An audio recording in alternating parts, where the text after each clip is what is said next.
ජීවිතය කියන්නේ අපි හෙමින් ලස්සනට ඉස්සරහට යන දෙයක්. දැන් අපි මෙහෙම ඇවිදගෙන යනකොට අපිට ගොඩක් කට්ටිය හම්බ වෙනවා. අපි ගොඩක් දේවල් කරනවා.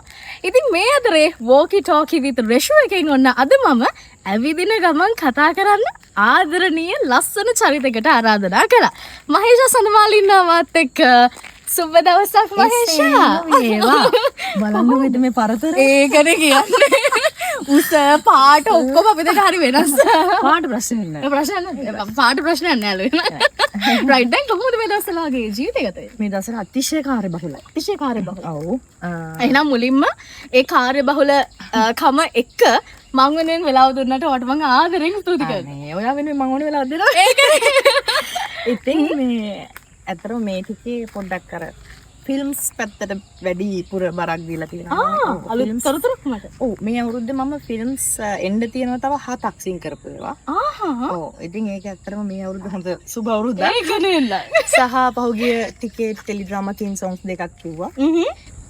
ඊට පස්සේ ක්ලාසස් ටික යනවා මගේ ළමයි එක්ක ගෙවෙනවා. ඉතින් කොන්සර්ට්ස් වලට යනවා. ඒ දේවල් එක්ක ඉතින් ටිකක් කාර්යබහුලයි මේ ටිකේ. මහේෂා මම පලියෙන් හැදිච්ච තනි ළමයෙක්. හැබැයි මහේෂ කියලා කියන්නේ ආදරණීය මල්ලි කෙනෙක් ඉන්න මල්ලිත් එක්ක ලොකු ලස්සන සම්බන්ධයක් තියෙන කෙනෙක් විදියට අපි මුළු ලංකාවේ ගොඩාක් කට්ටිය දන්නවා සහ ආදරය කරනවා. දැන් Facebook එකෙත් මේ වෙනකොට ගොඩාක් කට්ටිය ඒ ගැන පෝස්ට් එහෙම දාලා තියෙනවා මම දැකලා තියෙනවා. දැන් මම කියන්නේ ගායිකාවක් කියන මහේෂ ගැන නෙවෙයි අක්කා කියන මහේෂට කොහොමද ඒ සහෝදර බැඳීම කෙනෙක් දැනෙන්නේ?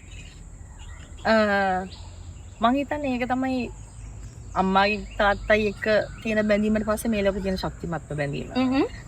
ඉතින් මං හිතන්නේ මල්ලිත් එක්ක මං ගෙවන ජීවිතේ ගෙවන විදිහ ඔයත් දන්නවා. හැම වෙලාවකම hina වෙලා කියව පිස්සු නරරට ඉන්නේ. ඉතින් මේ ළඟදී මගෙන් යහුවා කෙනෙක් මේ සහෝදර බැඳීම ගැන ඔයාට ඇත්තටම මොකද්ද හිතෙන්නේ? මල්ලි ගැන මොකද්ද හිතෙන්නේ කියලා. මම කිව්ව එතනදිත් මේ ඊළඟ ආත්මයක් මට තිබ්බොත් ඒ ආත්මෙත් මගේ මල්ලි වෙලාම හම්බෙන්න කියලා මම ප්‍රාර්ථනා කරනවා කියලා. ඇත්තටම මේ දැන් මහේෂට ජීවන සහකාරියෙකුත් ඉන්නවනේ. එතකොට දැන් මල්ලි කියන කෙනාගේ තියෙන ගති ලක්ෂණ දැන් ඔයාට ඒත් එක්ක හරි කම්ෆර්ටබල් නේ. ඒ වගේ කෙනෙක්ද නැත්නම් තාත්තා වගේ චරිතයක්ද ඔයාගේ ජීවන සහකාරයගෙන් හෙව්වේ? නැත්නම් වෙනම විදියක්. මෙහෙමයි මම හොයන කෙනා කියලා එකක් නැහැ. එයාගේ විදිහට එයාට මං ඉන්න දුන්නා. හැබැයි එයා ගොඩක් වෙලාවට අපේ තාත්තගේ ලක්ෂණ තමයි තාත්තා වගේ මේ කියන්නේ හැමදේම හොයලා බලනවා. මල්ලිගේ ගතිය කොන්නම් ගෑවිලා අඩුයි. මොකද මල්ලි මේ වෙලාවට යන්නේ නැහැ ටස්කට. එළියට ගන්න හරිම අමාරුයි. බාත් รู එක එළියට ගන්න හරිම අමාරුයි. මේව දාන්න ඕනේ. ඔන්න එයාගේ ෆෑන්ස්ලා ඉන්නවා මේ වගේ ඉන්න. හරිද? ඒ කියන්නේ ගියොත් ගියාම එළියට එන්නේ නැහැ. මේකත් කනේ ගහගෙන මේක බොගෙන ඉන්නවා. දොරට තඩි බෑවත් ඇහෙන්නේ. ඇහෙන්නේ නැහැ. ඉතින් හස්බන්ඩ් ගත්තොත් එයාට 9:30 9:00ට තැනක ඉන්න කිව්වොත් එහෙම 9:25 දී ආයතන. මාවත් ඇදගෙන යන්නේ. ඔයා මල්ලි වැදගෙන යනවා හස්බන්ඩ් ඔයා වැදගෙන යනවා. ඒ කියන්නේ එයා හරිම පිළිවෙලයි. රයිට්.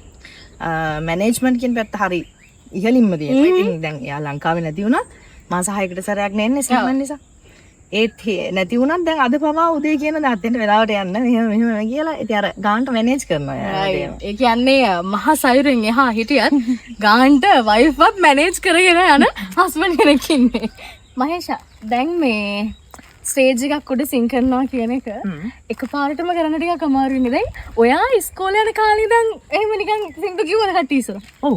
ඉස්කෝලේ යන කාලේ කියන මොකක් මට يعني ඕනම දෙයකට පළවෙනි අවස්ථාවක් තියෙනවනේ. පළවෙනි අවස්ථාව තමයි අර අපේ දහම් පාසලේ ඉස්සර අපි දහම් පාසල් ගියා. දැන් ළමයි දහම් පාසල යන වඩුයිනේ. මේ දහම් පාසලේ තියෙනනේ අර ධර්මශාලාවේ උඩ පොඩ්ඩක් ප්ලැට්ෆෝම් එකක් උස්සලා. ඒක තමයි මගේ ස්ටේජ් එක. ඒක තමයි මගේ ස්ටේජ් එක. ඉතින් උදේට දැන් කට්ටිය අපේ කණ්ඩායම් 7 වසර 8 වසර ඉන්නවා. චූටි කාලේ එක මේ අවුරුද්දක ළමයින්ගෙන් ඕනේ කතාවක් හරි නර්තනයක් හරි මොකක් හරි මේ සින්දුවක් හරි හැමදාම ඉතින් මාව තමයි ලේසිනේ. ඔව්. අරුන් ටික මාව දාලා මහේෂයන්ට සින්දු කියන්නේ තල්ලු කරලා.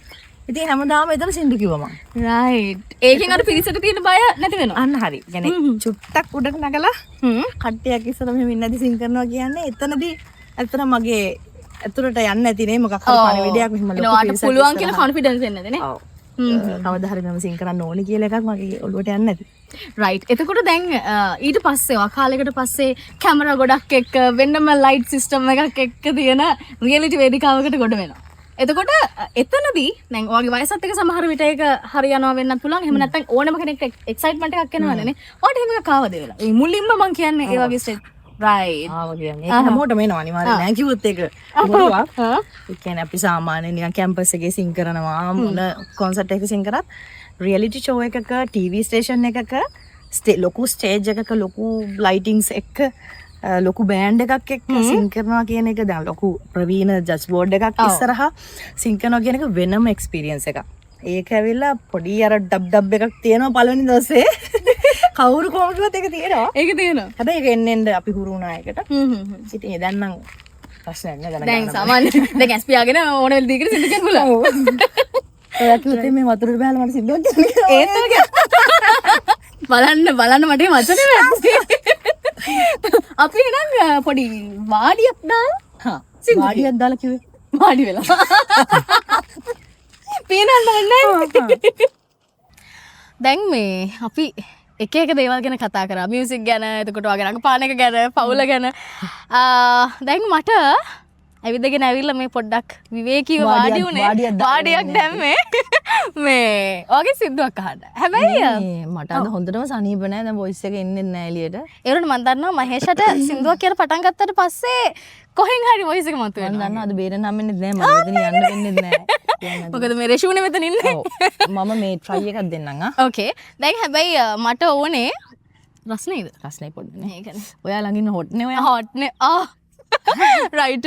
මට හැබැයි අහන්න ඕනේ මහේෂගේ සින්දුවක් නෙමෙයි. මොකද්ද? මල්ලි එකක්. දෙනුවන් පුරා කී කතා හැඟුමන් මගේ මත් කළා පෙරුමන් පුරා දෙවිතුරා වේවා මගේ අංගනා.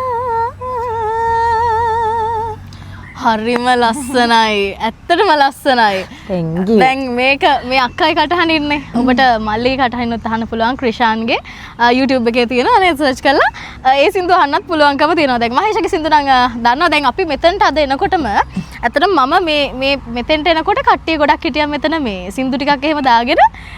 මහේෂගේ මගේම දෝ තමයි ඒ වෙලාවෙත් ප්ලේ වුණේ. කියන්නේ එතනින් පේනවනේ කොච්චරනම් කට්ටිය ආදරේද කියලා ඔයාට. බලන්නකෝ ඉතින්. බලන්නකෝ ආදරේනේ. රයිට් එහෙනම් මහේෂා thank you so much මාත් එක්ක මේ කතා බහට එකතු වුණාට. thank you so much මට කතා කරාට. එතනම අද තමයි මට නිදා ගන්න තිබ්බ දවස් එකම දවසේ එකක් මෙයා දැහැගත්තා. බලන්නකෝ මං හින්දා කරපු කැපකිරීම. ඒක තමයි ආදරේ. ඒ ආදරේ. ඉතින් ආවා ඇවිල්ලා පොඩ්ඩක් කතා බහ කරලා ඇවිදින ගමන් නේද? වාඩියක් දාලා. දැන් අපි යන්නේ අලුත් සින්දුවක් එන්න තියෙනවා. ඒකට අපි සර්ප්‍රයිස් එක දෙමු. හරක් ගාවට ගිහින්. හරක් ගාවට ගිහින්. රයිට් එහෙනම් ඉතින් අපි සමුගන්න තමයි ලෑස්ති වෙලා ඉන්නේ. හැබැයි අපි පොරොන්දුවක් අන්නේ. අපි ආයෙ හම්බෙමු. හැබැයි මේ අපි කටට පොරොන්දුවක් වුණා. දැන් මහේෂ ගෙන්න තියෙන අලුත්ම සින්දුවක කෑල්ලක් අපි කියනවා කියලා. එතකොට අපි පුංචි කෑල්ලක් අහන්න දෙන්නේ හැබැයි අද. මොකද සින්දුව ආවට පස්සේ අපි තව දුරටත් ඒ ගැන කතා කරන්න සහ සින්දුව අහන්න ඕන නිසා. විස්තරේ කියමු මේ සින්දුවේ. මෙහෙමයි. මං හිතන්නේ මේ ඔයගොල්ලෝ දන්නවත් ඇති 8:45 කියලා නවල් එකක් වයිරල් වුණා TikTok එකේ පහුගිය ටිකේ ගිහාන් මෙන්ඩිස්ගේ. ඉතින් ඒ ගිහාන් මෙන්ඩිස් කියන්නේ මගේ ඇත්තටම හොඳ ගෝලයෙක්. මම කොළඹ පන්ති පටන් ගත්ත පළවෙනි දවසේ ඉඳන් මේ වෙනකන් ඉන්න ගෝලයෙක්. දැන් විශාරද විභාගයටත් මුහුණ දෙනවා එයා. ඉතින් එයා ලියපු පොතක් තමයි 8:45 කියලා කියන්නේ. ඉතින් ඒකෙන් අපි ඒ ආශ්‍රයෙන් සින්දුවක් නිර්මාණය කරා. ඒ සින්දුව මාරම ලස්සනයි. ඔයගොල්ලෝ අහලා බලන්න. ප්‍රධානම ඒකේ පොතේ තියෙන පාඩේ තමයි එක හිතක හිත දෙකක් වෙනුවෙන් ආදරයක් තියෙන්නම බැරිද? ලස්සන පොයින්ට් එකක් නේ. ලස්සන පොයින්ට් එකක් ඒක. ඇත්තටම. ඉතින් වැඩි විස්තර කියන්න ඕනේ නෑ. මං සින්දුවේ පුංචි කෑල්ලක් කියලා පෙන්නන්නම්. නැත්නම් අගයන් නැති වෙනවා. ඒ කෑල්ල අහලා ඔයගොල්ලෝ හිතලා බලන්න අහනවද නැද්ද කියලා. හරි. රයිට්.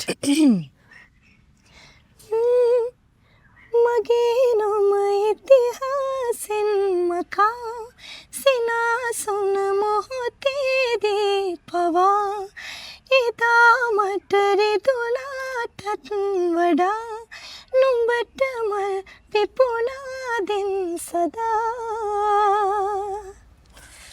දැන් ඉතින් ඔක රිලීස් වෙනකන් මට නම් ඉන්න බෑ. ඇත්තටම හරිම ලස්සනයි. මම ඔබටත් කියනවා සින්දු රිලීස් වෙච්ච ගමන් අහන්න සහාය පොත බලන්න කියලා. 8:45 තමයි පොත නේද? ගිහාන් තමයි ලිව්වේ. ඔව්. රයිට්. එහෙනම් ඕක තමයි මහේෂගේ දැන් ඉස්සරහට එන්න තියෙන අලුත්ම වැඩේ ගැන කතන්දරේ. එහෙනම් අදට අපි අපේ ආදරණීය ප්‍රෝග්‍රෑම් එක සමු ගන්නවා. Thank you so much. අපි හම්බුනේ. හම්බෙමු.